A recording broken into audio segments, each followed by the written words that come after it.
Salam semangat kepada saudara didik kami khusus yang kelas 12 SMA Kartika 14 Pematang Siantar. Kali ini dalam video kali ini kita akan membahas topik kita yang kedua dalam pembelajaran fisika kita untuk tahun ajaran 2020-2021 dalam semester pertama ini.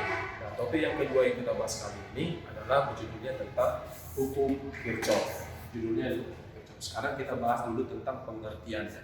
Pengertian dari hukum Kirchhoff adalah dua persamaan yang berhubungan dengan arus dan beda potensial dalam rangkaian listrik. Nah, jadi pengertiannya sekali lagi, dua persamaan yang berhubungan dengan arus dan beda potensial dalam rangkaian listrik. Berarti dalam hukum Kirchhoff itu kita akan membahas ada dua persamaan. Nah, sekarang kita akan bahas satu-satu. Nah, jadi ingat, dua persamaan berarti bisa kita bilang bahasa hukum Kirchhoff itu ada dua. Nah, kita bahas satu-satu. Nah, hukum Kirchhoff ada dua. Yang pertama kita bahas hukum Kirchhoff pertama, yang bunyinya seperti ini. Jumlah arus listrik yang masuk melalui titik percabangan dalam suatu rangkaian listrik sama dengan jumlah arus yang keluar melalui titik percabangan tersebut. Nah, dalam kata sehari-hari bisa kita bilang jumlah arus yang masuk ke dalam suatu cabang sama dengan jumlah arus yang keluar dari cabang tersebut. Atau kita bilang arus masuk sama dengan arus keluar. Maka kita bikin rumusnya yaitu sigma I. I itu lambang dari kuat arus. Berarti sigma I masuk sama dengan sigma I keluar, atau jumlah arus masuk sama dengan arus keluar. Contohnya Bapak buat seperti gambar ini. Dari gambar ini bisa kita ditanya I1 sebesar 7 ampere, I2 sebesar 5 ampere. Sekarang ditanya kita berapakah besar daripada I3. Nah, sekarang anak didik kami bisa lihat dari gambar di sini I3. Dari gambar ini ada arus masuk dan ada arus keluar. Dari gambar arus masuk yang ini cabangnya. Berapa arus yang masuk? Jumlah arus yang masuk dalam cabang sama dengan jumlah arus yang keluar dari cabang. Berarti dari gambar arus masuk itu ada satu, yaitu I1, dan yang keluar yang dari cabang ini ada dua, yaitu I2 dan I3. Maka kita sekarang menentukan berapa nilai I3. Nah, menentukan rumusnya itu kita pakai dengan rumus I masuk sama dengan I keluar. Kita tulis sigma I masuk sama dengan sigma I keluar.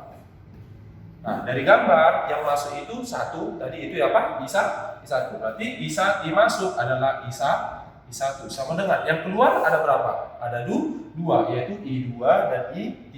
Maka kita tulis I2 ditambah I3.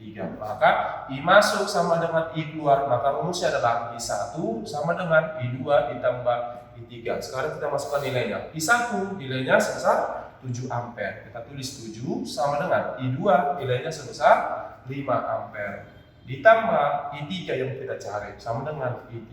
Maka 7, 5 positif pindah terus menjadi negatif. Maka kurang 5 sama dengan I3. Maka 7 kurang 5 sama dengan 2 sama dengan I3. Maka I3 sama dengan 2 ampere. Demikian cara kerjanya. Jadi arus masuk sama dengan arus keluar. Dari gambar arus masuknya 7 ampere, maka yang keluarnya juga harus 7 ampere. Kalau I2 nya sudah 5, supaya 7, maka I3 harus 2 ampere. Seperti itu pengertian daripada hukum Kirchhoff pertama, arus masuk sama dengan arus keluar. Nah, itu yang hukum Kirchhoff yang pertama. Sekarang kita membahas hukum Kirchhoff yang kedua.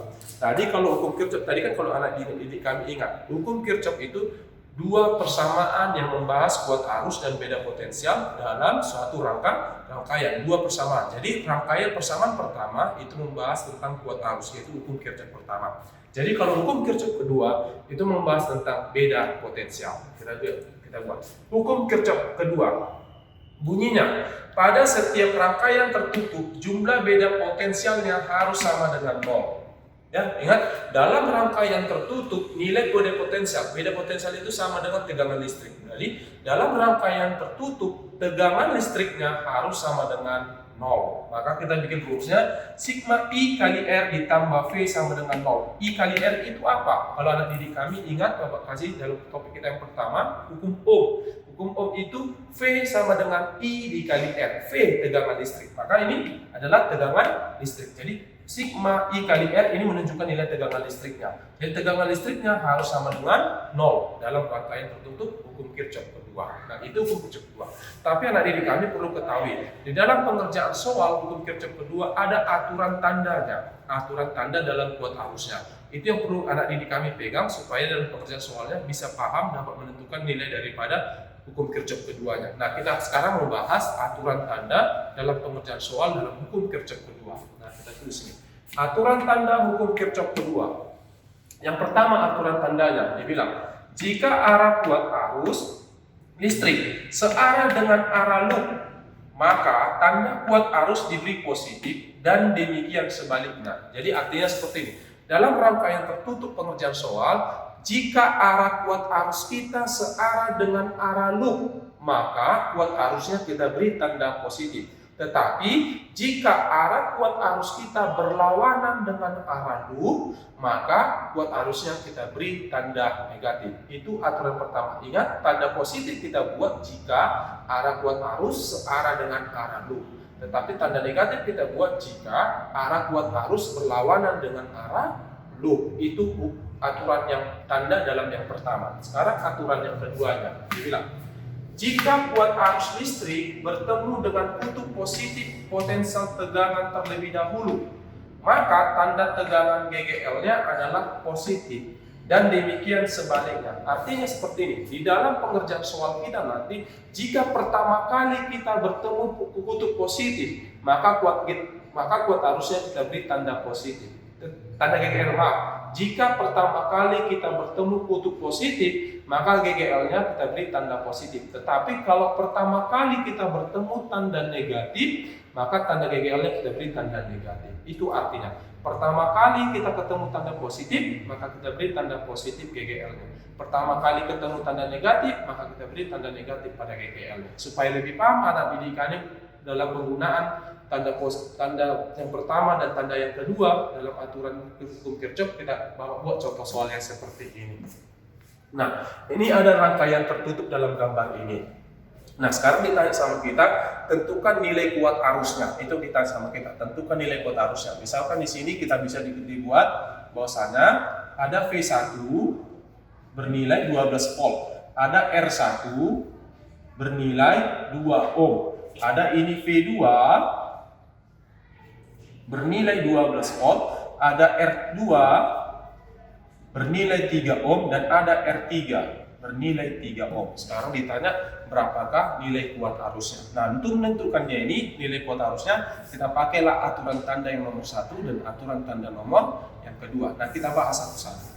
Aturan yang pertama, dia bilang begini, jika arah kuat arus searah dengan arah loop, maka kita beri tanda positif. Kalau nanti arah kuat arusnya berlawanan dengan arah loop, kita beri tanda negatif. Jadi artinya didik kami dalam pengerjaan soal ini, langkah yang pertama dulu, anak didik kami harus tentukan dulu arah kuat arusnya dan arah loopnya. Tentukan dulu arah kuat arus dan arah loopnya. Nah, sekarang kita bahas satu-satu. Arah kuat arus. Nah, ingat didik kami, arah kuat arus itu mengalir selalu dari kutub positif menuju ke kutub negatif. Itu. Kuat arus selalu mengalir dari kutub positif menuju kutub negatif. Yang mana kutub positif negatifnya? Itu kita lihat dari tegangan listrik. Nah, ini lambang dari tegangan listrik. Nah, kalau yang panjang itu adalah kutub positif, yang panjang seperti ini dan ini nanti kutub positif. Kalau yang pendek seperti ini kutub negatif. Nah, ingat, kuat arus mengalir dari kutub positif menuju kutub negatif. Nanti dari sini bisa kita lihat, kuat arusnya mengalir dari kutub positif menuju kutub negatif. Berarti arah kuat arusnya seperti ini.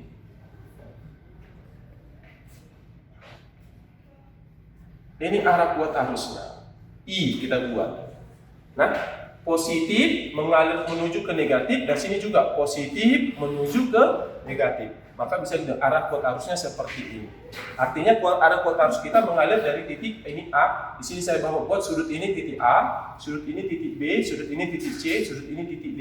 Berarti positif ke negatif, berarti arah kuat arusnya mengalir dari titik A menuju ke titik B, ke titik C, ke titik D, kemudian kembali lagi ke titik A. Itu kuat arus, arah kuat arus. Nah, sekarang kita membahas arah loopnya. Nah, jadi arah loop itu artinya arah kerja kita. Arah cara kerja kita itu terserah, nggak ada aturan arah kerja kita atau arah loop.